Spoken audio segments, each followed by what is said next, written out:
everyone. Welcome to Alpha English Podcast, the place where learning English becomes simple, fun, and powerful. If you want to speak English with confidence, understand real conversations, and improve faster than ever, you're in the right place. Every episode, we break down English in the easiest way possible. So get ready to learn, grow, and level up your English. Let's start the episode. You know what's funny? I was at the supermarket yesterday, and there was this sign above the self-checkout that said 10 items or less. Wait, 10 items or less? Yeah, 10 items or less. Why? Luke, do you hear yourself right now? What? What did I say? You just said less for countable items. That's literally the grammar mistake we're talking about today. Wait, I did? I didn't even notice. I just repeated what the sign said. And that right there is exactly what we're talking about today. Even native speakers say it wrong. Even supermarket signs say it wrong. So, welcome back to Alpha English Podcast. I'm Lisa. And I'm Luke, still recovering from that. Today, we are talking about one of the most common grammar confusions in English, less versus fewer. And yes, as Luke has kindly just demonstrated, even fluent speakers get this wrong every single day. Glad I could be today's example. If this episode helps you, do us a favor. Hit subscribe, leave us a little like, and share this with one friend who also says less when they really mean fewer, okay? Okay, let's get into it. So here's the thing. Less and fewer, they feel like the same word, right? They both mean a smaller amount of something.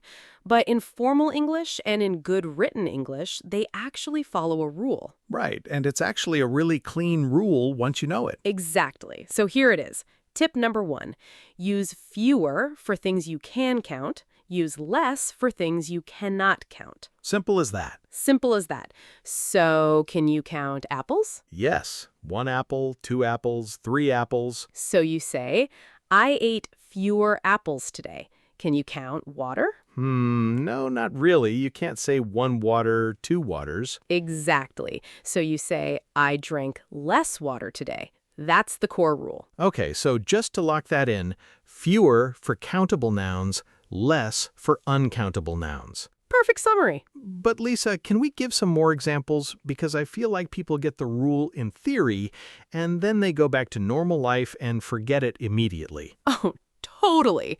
Okay, tip number 2. Let's do some quick examples.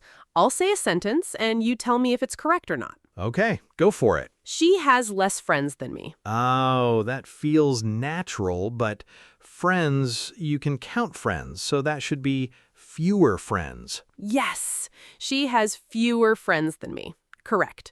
Next one. There is less traffic today. Traffic. You can't really count traffic. It's a mass, so less traffic. That's correct, right? Correct. Less traffic is perfect.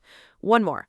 We need less chairs. Ah, chairs. You can count chairs. 1 chair, 2 chairs. So it should be fewer chairs. Excellent. You see, once you just ask yourself, can I count this?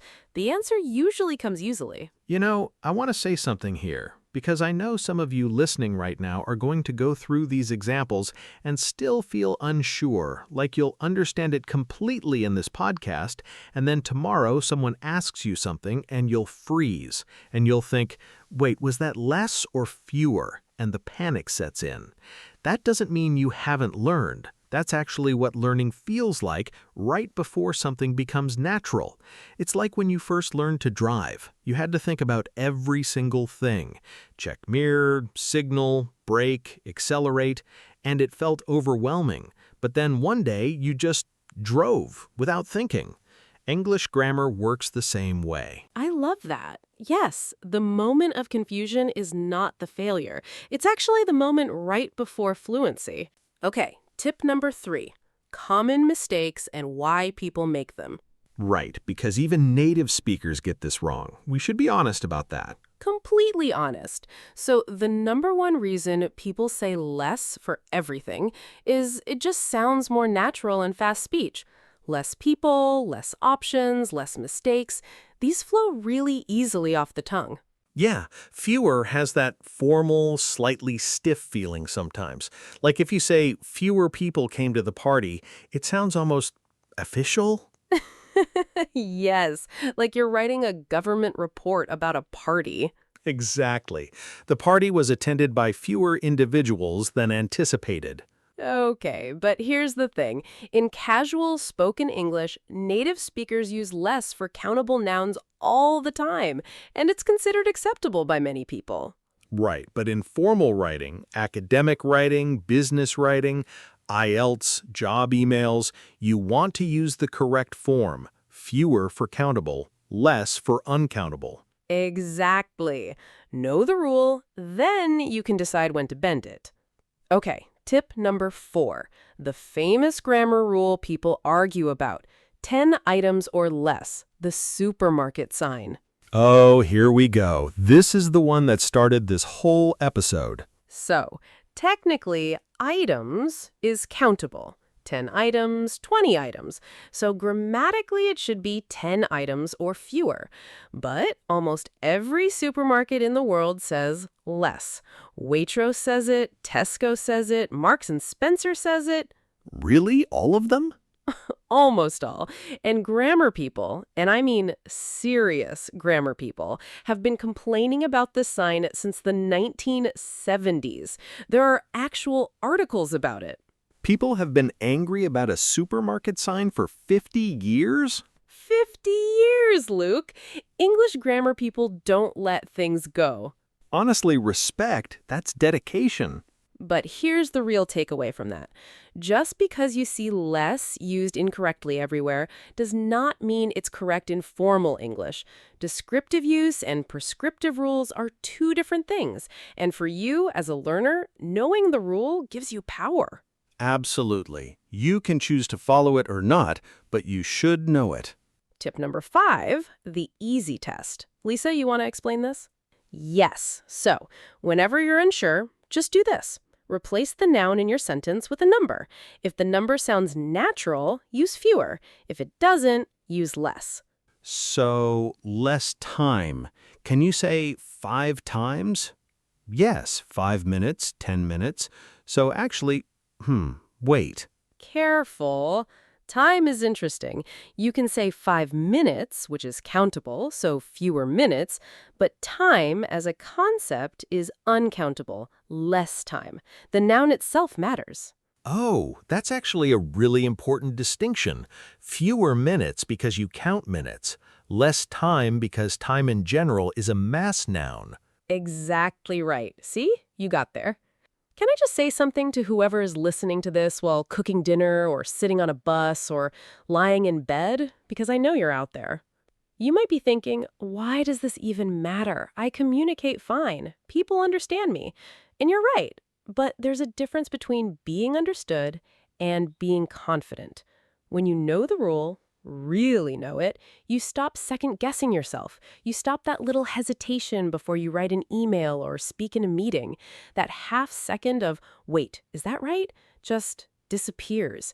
And that silence in your head, that's fluency. That's really well said. Okay, tip number 6. Let's talk about some tricky words that confuse people, because some nouns feel countable, but they're actually used as uncountable in English. Good one. Give me an example. Okay, information. Can you count information? You can't say one information, two informations, so less information. Correct. Advice, same thing. Less advice, not fewer advice. Adding furniture. You can't say two furnitures, less furniture. And money. Interesting one. You can count pounds or dollars, but money itself is uncountable, so less money. Less money, unfortunately. Always less money. But then coins, you can count coins. So I have fewer coins in my pocket. Because coin, 1 coin, 2 coins, 3 coins. So less money, fewer coins. Same wallet, different grammar. I love that. Different grammar, same empty wallet. Okay, tip number 7. Let's talk about number expressions, because people sometimes get confused when numbers are involved. Oh yes, this trips people up. So, less than 5 minutes. Is this correct? Well, minutes is countable, so technically fewer than 5 minutes should be right. But less than 5 minutes is what everyone says. What's the rule here? Right. So this is one of the accepted exceptions. When you're talking about distances, periods of time, or amounts of money as a single quantity or measurement, you use less than, not fewer. Oh, so less than 5 miles, less than $10, less than 20 minutes, because you're treating the whole amount as one unit, not individual countable items. Exactly. It's the difference between counting items versus measuring a quantity. 5 miles is a measurement. 20 minutes is a measurement. So for measurements, even of technically countable units, you use less than. Correct. Less than 3 kilometers, less than $50, less than an hour. Okay, I have to share a real moment here. When I was first teaching this rule to a student, I said very confidently, you should always use fewer with numbers. And my student looked at me and said, so fewer than 5 miles?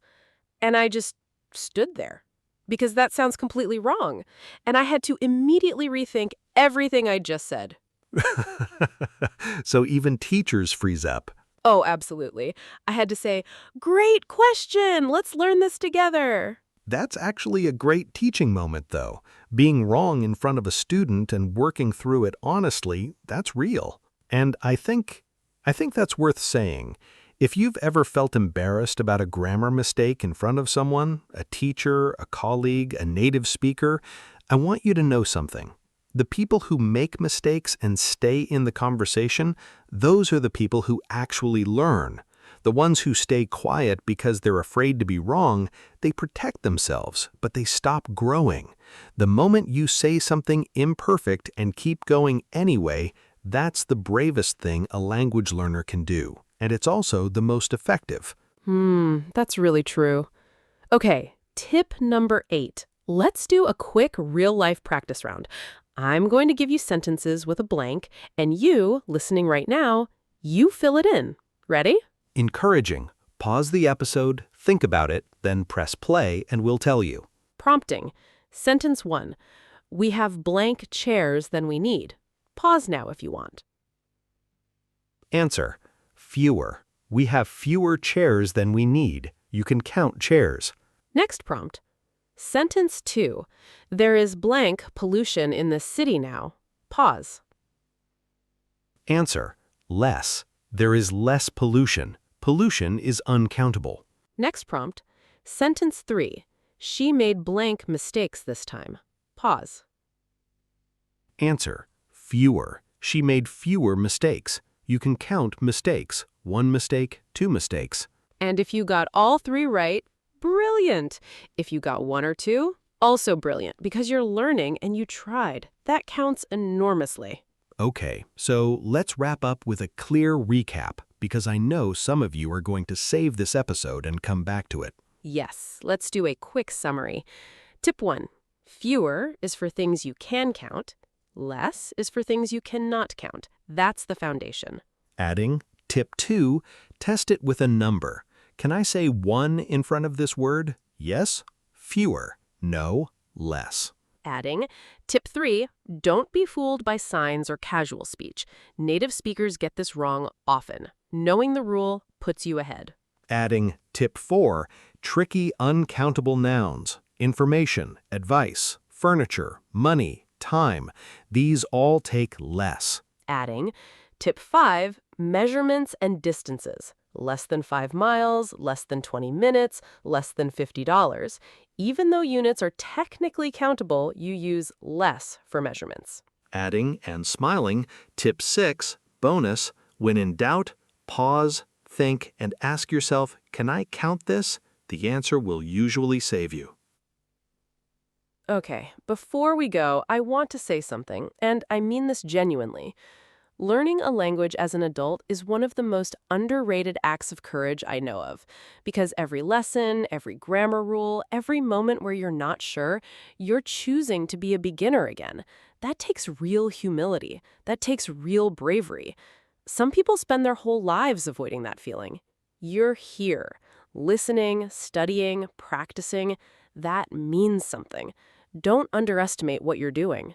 Really well said, Lisa. If you enjoyed this episode, tell us. Leave a comment, send us a message, share it. Your feedback actually shapes what we make next. Cheerful, signing off. And if you want more episodes like this, subscribe. New episodes every week. We'll see you in the next one. Warm, close, take care of yourselves. Keep going. Bright, final. Bye for now.